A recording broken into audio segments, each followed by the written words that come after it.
Perkenalkan, nama saya Ardi Suprema Putra. Saya akan membacakan pendahuluan dari bab 10. Pendahulunya yaitu upaya produsen untuk menyalurkan produknya kepada konsumen, peranan saluran distribusi sebagai perantara produk dari produsen kepada konsumen. Saluran pemasaran adalah serangkaian organisasi yang saling terlibat dalam usaha, menjadikan suatu produk atau jasa siap untuk digunakan atau dikonsumsi.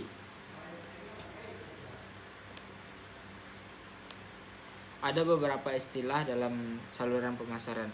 Yang pertama itu pialang atau broker, yang artinya perantara yang kerjanya mempertemukan pembeli dan penjual, tidak memiliki persediaan, tidak terlibat dalam pembiayaan atau menanggung risiko. Yang kedua itu fasilitator, perantara atau yang membantu proses distribusi tetapi tidak memiliki hak atas barang atau jasa, menegosiasikan pembelian atau penjualan. Yang ketiga itu perwakilan produsen atau manufaktur representatif. Selanjutnya itu pedagang atau merchant, perantara yang membeli memiliki hak atas barang dan menjual kembali barang dagangan. Yang selanjutnya itu pengecer atau retailer, perusahaan bisnis yang menjual barang atau jasa langsung kepada konsumen akhir untuk keperluan pribadi, bukan usaha konsumen itu. Yang selanjutnya itu agen penjualan atau sales agent, perantara yang mencari pelanggan dan bernegosiasi atas nama produsen tetapi tidak memiliki hak atas barang. Yang selanjutnya itu armada penjualan atau sales force, sekelompok orang yang dipekerjakan langsung oleh suatu perusahaan untuk menjual produknya dan melayani kliennya. Yang terakhir itu ada pedagang besar atau wholesaler atau distributor, perusahaan bisnis yang menjual barang atau jasa kepada mereka yang membeli untuk dijual kembali atau untuk usaha. Sekian dari saya. Assalamualaikum warahmatullahi wabarakatuh. Baiklah, saya akan menjelaskan tentang fungsi utama saluran pemasaran, yaitu informasi. Informasi, pengumpulan dan penyebaran informasi dan riset pemasaran mengenai pelanggan, pesaing, serta pelaku dan kekuatan yang lain. 2. Promosi. Promosi yaitu pengembangan dan penyebaran komunikasi persuasif yang dirancang untuk menarik pelanggan pada penawaran tersebut. Yang ketiga yaitu negosiasi, usaha untuk mencapai persetujuan akhir mengenai harga dan syarat lain. Yang keempat yaitu pemesanan. Pemesanan adalah komunikasi dari para anggota saluran pemasaran ke produsen mengenai minat untuk pembeli. Yang kelima yaitu pembiayaan, yaitu perolehan dan pengalokasian dana yang dibutuhkan untuk membiayai persediaan. Yang keenam yaitu pengambilan risiko. Pengambilan risiko adalah penanggungan risiko yang berhubungan dengan pelaksanaan fungsi saluran pemasaran. Yang ketujuh yaitu pemilikan fisik, yaitu kesenambungan penyampaian dan penggerakan produk fisik dari bahan mentah. Yang ke-8 yaitu pembayaran.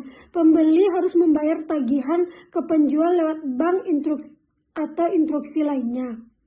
Yang terakhir yaitu hak milik. Hak milik adalah transfer kepemilikan sebenarnya dari suatu organisasi ke organisasi lain. Keseimbangan biaya yang diperlukan dalam pemasaran dan logistik. Pemasaran yaitu produk, promosi, tempat, tingkat pelayanan konsumen, dan harga. Logistik, biaya pemeliharaan, persediaan, biaya transportasi, biaya pengelolaan gudang, biaya pemrosesan dan informasi pesanan, dan biaya jumlah untuk jumlah besar. Selanjutnya, tujuan pemasaran mengalokasikan sumber-sumber daya kepada pemasar dengan maksud untuk memaksimumkan keuntungan perusahaan dalam jangka panjang. Tujuan logistik meminimalkan biaya yang diperlukan dalam mencapai tujuan pelayanan konsumen. Biaya total sama dengan biaya transportasi ditambah biaya gudang, tambah biaya pemrosesan dan biaya informasi pesanan, tambah biaya partai besar, tambah biaya pemeliharaan persediaan. Lalu selanjutnya ada coverage atau cakupan. Coverage atau cakupan adalah di mana terdapat ide setiap anggota target pasar yang sudah diseleksi menerima cakupan pemasaran yang memadai, jarang sampai tahap terjadinya pertukaran karena pertimbangan biaya.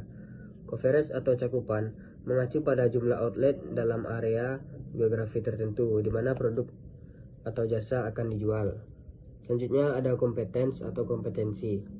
Competence atau kompetensi dalam mendesain saluran perusahaan harus mengeluarkan kompetensi agar saluran distribusi di semua tingkat efektif sehingga distribusi kepada konsumen menjadi lebih efektif. Lalu selanjutnya ada kontrol. Kontrol sangat penting terhadap efektivitas pemasaran produk kepada konsumen. Kontrol tinggi pada saluran langsung atau direct channel diperlukan karena tidak ada perantara yang terlibat. Pada sistem waralaba atau franchise, kontrol diperlukan karena adanya kontak dalam pengelolaan waralaba. Kontrol penting untuk memberikan keuntungan besar pada konsumen berupa standarisasi produk atau jasa. Saya akan melanjutkan 3 faktor efektivitas kealamian. A. Konsekuensi atau nilai produk dan jasa yang disediakan bagi pasar sasaran. B. Waktu atau usaha yang bersedia dikorbankan oleh pasar sasaran untuk berbelanja, menemukan dan membeli produk. C. Berapa sering konsumen pasar sasaran membeli produk tersebut. Poin pertama, kondisi. Mengacu pada keadaan sekarang dan perubahan yang diharapkan dalam lingkungan eksospol dan hukum di mana perusahaan beroperasi. Informasi ini penting dalam desain saluran karena saluran secara tipikal berhubungan dengan komitmen jangka panjang perusahaan yang mungkin sulit diubah. Poin kedua, kompetisi. Ukuran, kekuatan, keuangan, dan pemasaran serta pangsa pasar dari pesaing perusahaan adalah hal utama yang perlu dikaitkan dengan desain strategi pemasaran efektif. Keputusan mengenai saluran isu utamanya adalah bagaimana pesaing utama mendistribusikan produk dan bagaimana sistem distribusi mereka berpengaruh pada konsumen. Misal, banyak convenience goods melakukan distribusi intensif ke semua pengecer yang ada. Poin ketiga, biaya.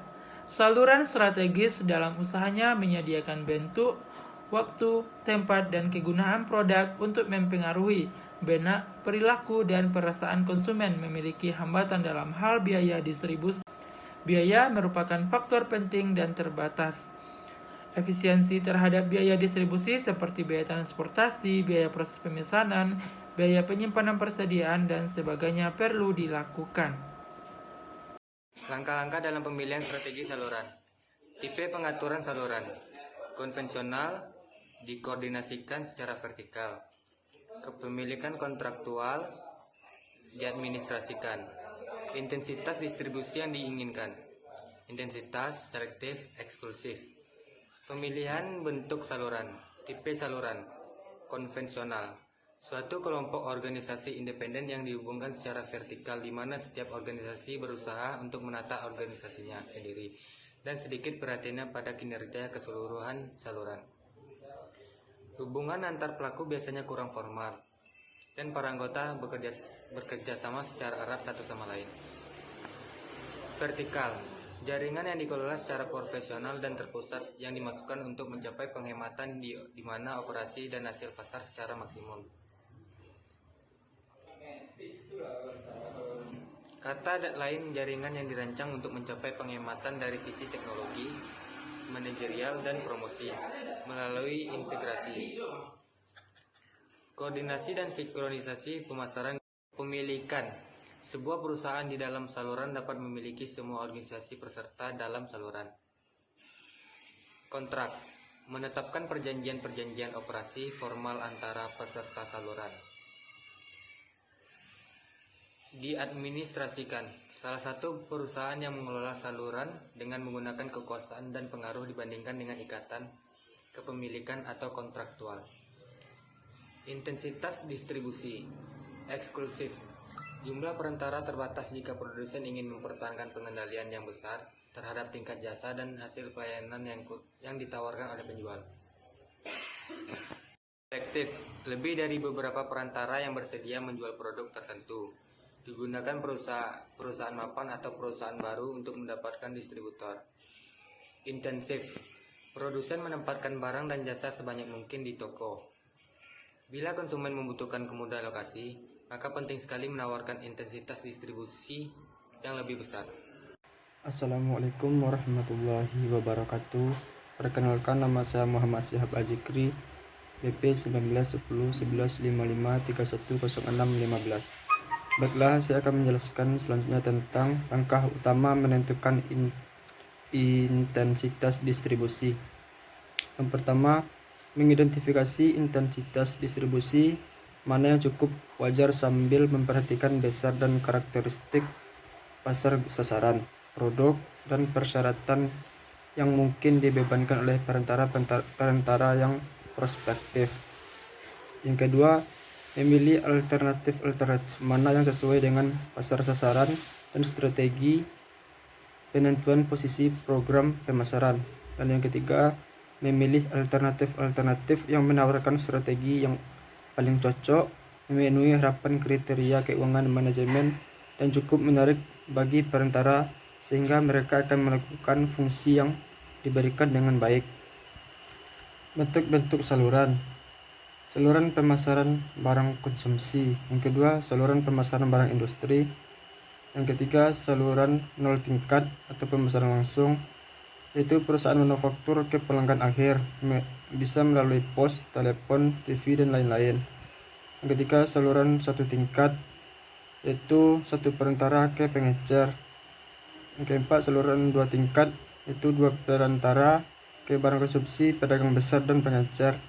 Yang kelima, saluran tiga tingkat, yaitu tiga perantara, misal dalam industri pengemasan daging, dari pedagang besar, pemborong, dan pengecer. Beberapa faktor yang mempengaruhi bentuk saluran. Yang pertama, pertimbangan pengguna akhir. Yang kedua, karakteristik produk. Yang ketiga, kemampuan dan sumber daya pabrikan. Yang keempat, fungsi-fungsi yang disyaratkan. Yang kelima, ketersediaan dan keterampilan para perantara. Baiklah, itu dari hasil presentasi kelompok kami. Mohon maaf atas segala kekurangan. Saya tutupi dengan membaca wabillahi taufiq wal hidayah. Assalamualaikum warahmatullahi wabarakatuh.